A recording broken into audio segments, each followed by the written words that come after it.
আগের বছর একই করেছিল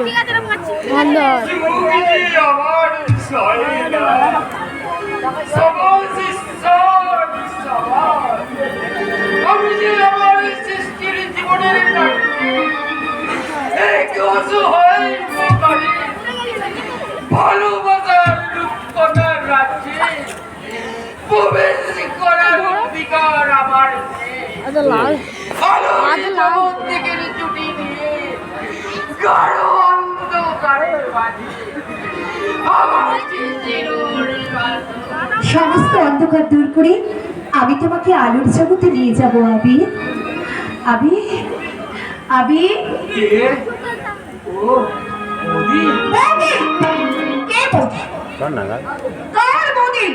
আমি কোনো বৌদি ফৌদি নই। সেদিনের বিয়ে ছিল আমার জীবনের চরম দুর্ঘটনা, আর সেই দুর্ঘটনা ভুলে যাওয়ার জন্য তোমার দাদার পরানো সিঁদুরটাকে আমি সিঁদুর থেকে মুছে ফেলেছি। কি বললেন? আবির আবির আমার এই শূন্য সিঁথিটা শুধু তোমার হাতে রাঙা হওয়ার আশে মোহর করছে। আবির আবির আবির দাও না, আবির আমাকে একটু সিঁদুর ভেঙে দাও না। আবির দাও না। চুপ করো। আবির তোমার ওই পা মুক্তিতে সারা সংসারে বিষ হয়ে উঠবে। সারা সময় সংসারে ছিলার তুত্তর ছিল নাকি সারা জগতের মাঝে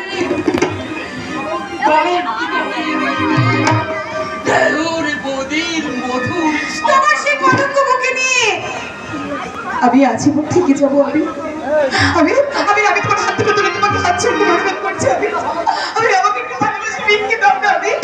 আমি আমাকে একটু ভালোবাসা ভিক্ষে দাও না। আমি একটু ভালোবাসা ভিক্ষে দাও।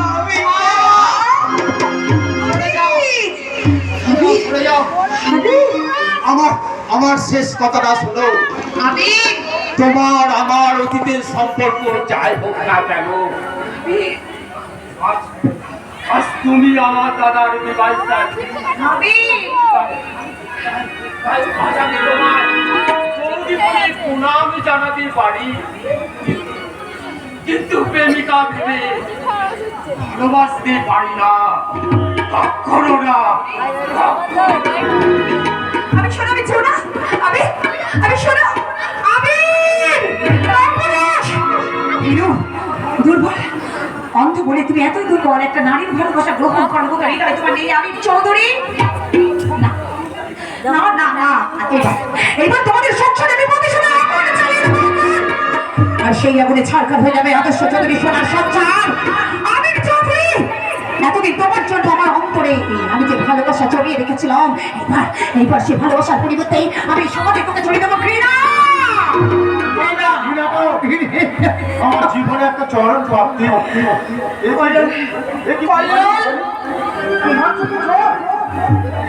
তুমি কাঁদছো ডার্লিং? তুমি আমাকে খুব ভালোবাসো তাই না? কল্লোল শুধু ভালোবাসি নয় তুফানি, আমার জীবনের সবচেয়ে ভালোবাসার প্রাপ্তি হলো শুধু তুমি। তাই তো আমি বহুবার তোমার হৃদয় প্রবেশ করতে গিয়েও উপেক্ষিত হয়ে ফিরে এসেছি। তখন তুমি আবিরের প্রেমে দিশাহারা হয়ে দিশা আমার কেটে গেছে। ওই আবির, ওই কাপুরুষ আবির আমার ভালোবাসাকে দুপাই মারিয়ে বিনায় করে চলে গেছে। আরে পুরো আদর্শবান আদর্শ চৌধুরী আমার দাদার সঙ্গে যুক্তি করে আমার জীবনটাকে একেবারে শেষ করে দিয়েছে। তাই ওদের উপর প্রতিশোধ নিতে এবার ওদের সংসারটাকে আমি শেষ করে দিতে চাই। আমি সবসময় তোমার কাছে আছি তুফানি। এখন বলো আমার কি করতে হবে? আগামী 19শে ফাল্গুন আমার দাদার সঙ্গে প্রতিমার বিয়ের দিন ঠিক হয়েছে। যেমন করে হোক বিয়েটাকে তোমাকে ভেঙে ফেলতে হবে। শুধু বিয়েটাই ভাঙবো না তুফানি, আমি এমন চাল চালবো যে চালে মাঠ হয়ে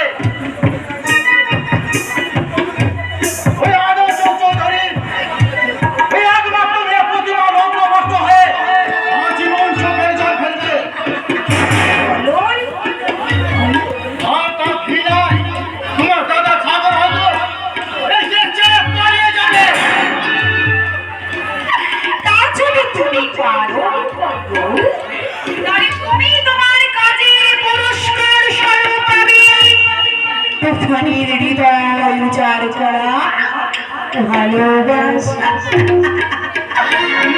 ভালোবাসা বলো। শুধু ভালোবাসি নয়, একদিন না একদিন আমি তোমাকে আপন করে কাছে টেনে নেব।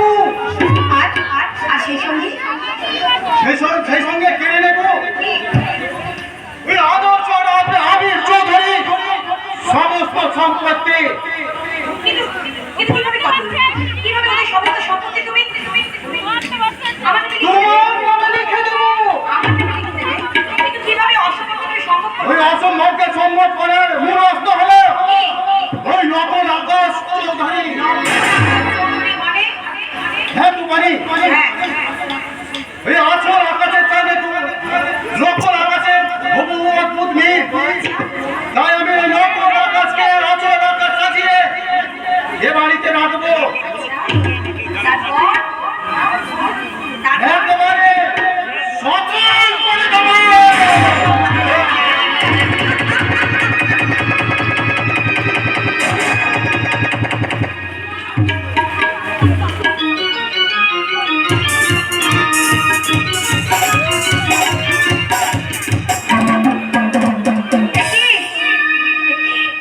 সানাই কেমন বিষাদের সুদ আছে কেন?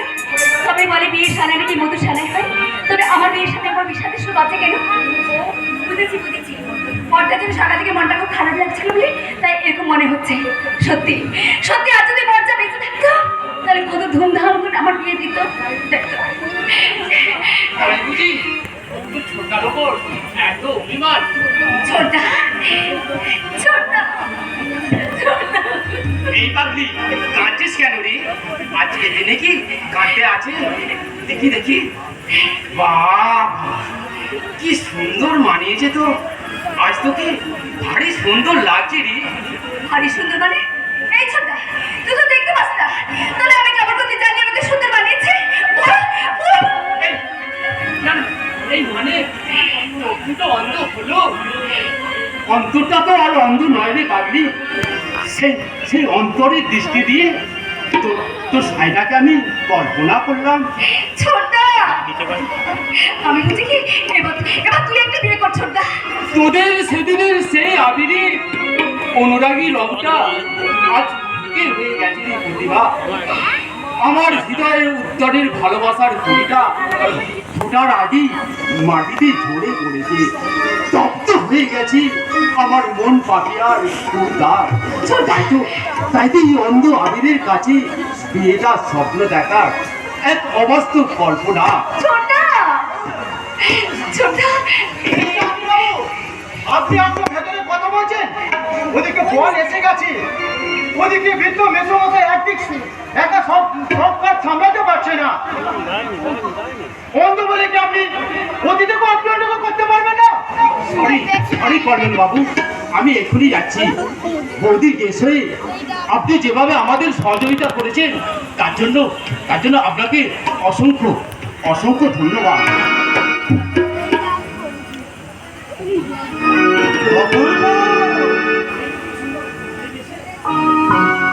এই বেশে কি সুন্দরী না লাগছে তোমার? আর যদি আপন বাবু থাকতেন। বলো বাবু নাই বাবু, আমি তো আছি রে বোন। বোন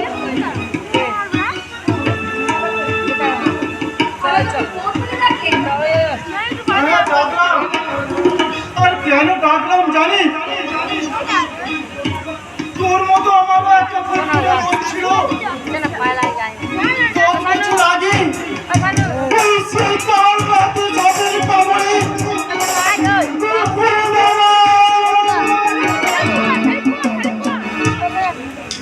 সে যদি আর বেঁচে থাকতো হয়তো তোর বয়সে হতো। তাই তো তোকে দেখে হঠাৎ আমার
একদিন মাত্র কামড় ছিল।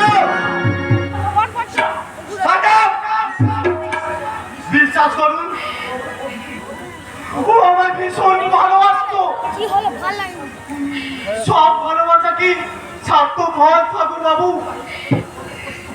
তাই তো আমার যত কষ্ট হলো,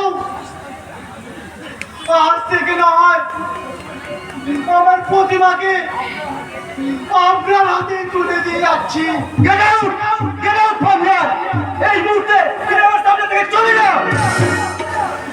যাচ্ছি সাগর বাবু, যাচ্ছি। আমার প্রতিমাকে আপনার কাছে আমি নিতে যাচ্ছি। দেখবেন ও যেন কোনো কষ্ট না পায়। ও যদি কষ্ট পায়, আমি যে মনেও শান্তি পাবো না। প্রতিমা, প্রিয়তমা, আমি চিরদিনের মতো তোমার জীবন থেকে হারিয়ে যাচ্ছি। তুমি সাগর বাবুকে নিয়ে চোখে দেখো, তুমি সাগর বাবুকে নিয়ে চোখে দেখো। আবার হবে তো দেখা, দেখাই শেষ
আজ আমার কাছে পরিষ্কার হয়ে গেছে।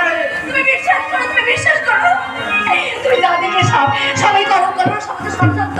তুমি বিশ্বাস করো, আমি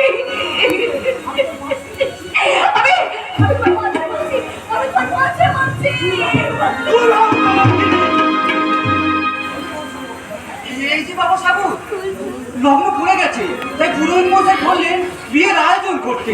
না, এ বিয়ে হবে না। তুমি কি বলছো বাবা সাগু? ঠিকই বলছি। ওই প্রতিমার মতো দুশ্চরিত্রা মেয়ের সঙ্গে কখনোই আমার বিয়ে হতে পারে না। দুশ্চরিত্রা? আমি তো তোমার কথা কিছু বুঝতে পারছি না বাবা। আর বোঝারও কোনো প্রয়োজন নেই, বরং আমার একটা কথা আপনি মন দিয়ে শুনুন। আপনার মেয়েকে যদি সুখী করতে চান, তাহলে ওই কল্যাণ সামন্তের সঙ্গে আপনার মেয়ের বিয়েটা দিয়ে দিন। কেন কেন সাগু, কেন তুমি হঠাৎ এই কথা বলছো কেন সাগু? বলছি কারণ আপনার মেয়ে প্রতিমা এই সাগরের চেয়ে তাকে অনেক অনেক বেশি ভালোবাসে।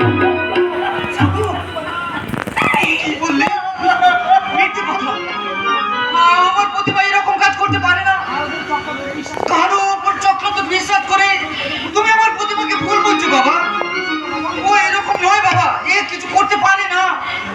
পারে নয় মেসমশাই, পেরেছি। আমার মতো আপনিও যদি নিজের চোখে দেখতেন, তাহলে সমস্ত মিথ্যেকে অবিশ্বাস করে আপনি হয়তো আমার চেয়ে উঁচু গলায় চিৎকার করে বলতেন সত্যি সত্যি সত্যি। সাগর কারো উচ্ছিষ্টকে গ্রহণ করে নিজের জীবনকে সে কলঙ্কিত করবে না। তাই সে তার অনেক স্বপ্নের ফুল দিয়ে গাঁথা সুখের মালাটাকে ছিঁড়ে টুকরো টুকরো করে দিয়ে আজ থেকে হারিয়ে যাবে পতাকার অন্ধকারে অন্ধকারে। এত বড় জীবন প্রেমে ছোট এদিকে ফুলব দেখে ধরবে জেনে এত বড় আভাস করে জীবন জেনে ছোট এদিকে ফুলব দেখে ধরবে জেনে সংসারে আমি দিয়ে দুপুর কথা এমন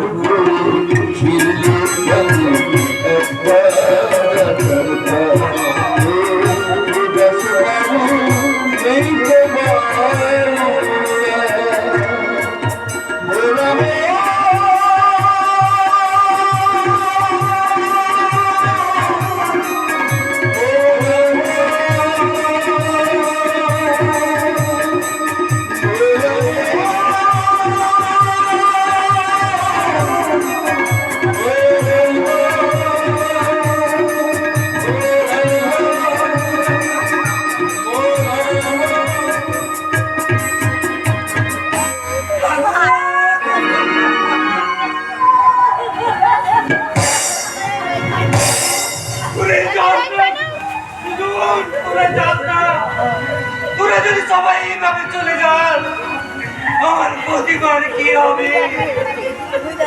আমার প্রতিবার না বাবা না না বাবা লোকটা থেকে মুক্তি পেতে আত্মহত্যায় মানে একমাত্র চুপ কর তুই, চুপ কর। ধরো সাপুর তোকে ভুল বুঝে চলে গেল। আমি তোর জীবনে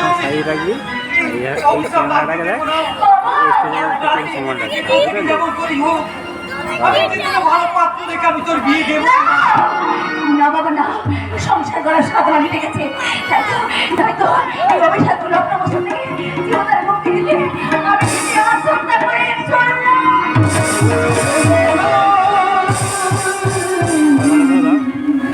কোথায় বস আগে সে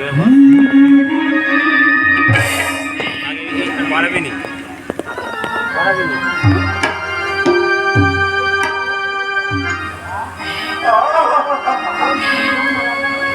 আমার শুনে বলে নাকি মাটিতে ভরা না না না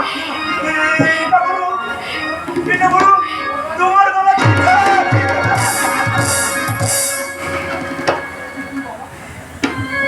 কে তুমি বাবা?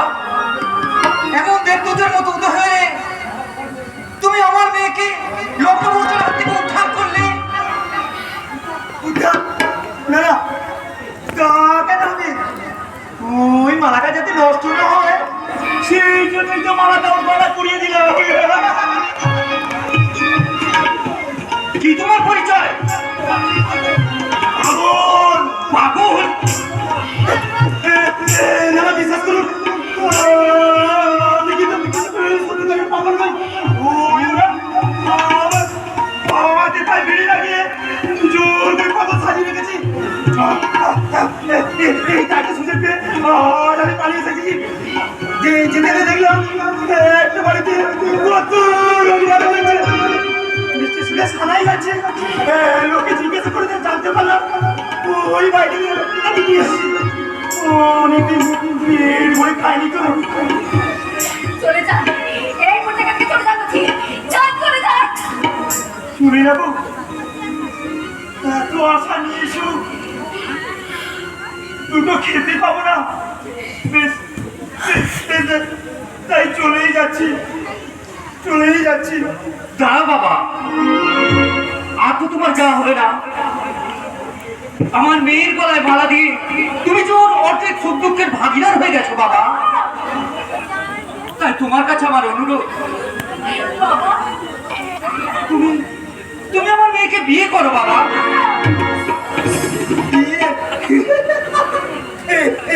না না না না তা কি করবে? তার চেয়ে আপনারা আচ্ছা বিয়ে করলে আপনারা আমার পেট ভরে খেতে দেবেন তো? হ্যাঁ বাবা, আমরা তোমায় পেট ভরে খেতে দেবো।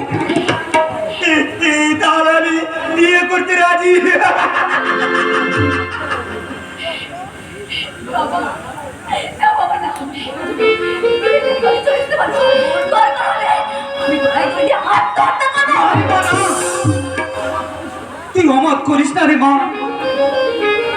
এই আদর্শ চৌধুরী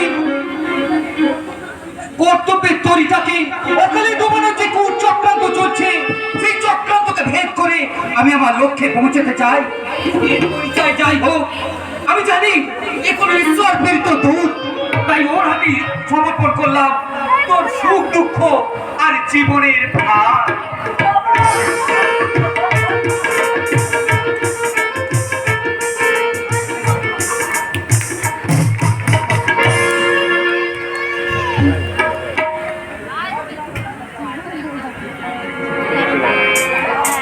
শালা পাগলা ছোট বাবুটা কাল রাতে বাড়ি থেকে পালিয়ে সারা নদীতে বিগড়ে গেছে। সারা বাড়ি যেন তন্ন তন্ন করে চপ্পা শুরু করেছে। এই সময় সায়ের সামনে গেলে তাকে গুলি করে মারবো, সব করে শোয়ার করে দেবে, হুইল করে মারবো। এই শোন, সব খাইয়েছে, এমন করে ছিল না রাত্রে বাড়ি থেকে পালিয়ে গেছে।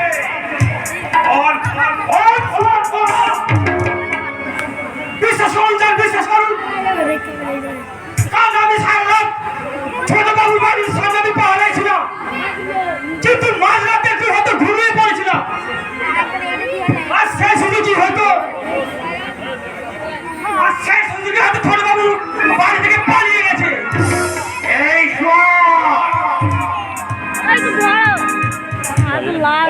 নদীকে খুঁজে আনতে পারি, ওকে আমি গুলি করে মারবো। হারাবে না স্যার, হারাবে না। সেখান থেকে যেমন পারি হোক আমি ছোট বাবুকে খুঁজে নিয়ে আসবো। আমি 24 ঘন্টার সময় দিলাম, সেখান থেকে যেমন করি হোক ওকে আনতেই হবে। আপনি কোনো চিন্তা করবেন না স্যার, আর চিন্তা করতে হবে না। চিন্তা করতে হবে হাল্লার মশাই, তুই এই হাল্লার মশাই আপনার ছেলে একেবারে হ্যাঁ যাবে না।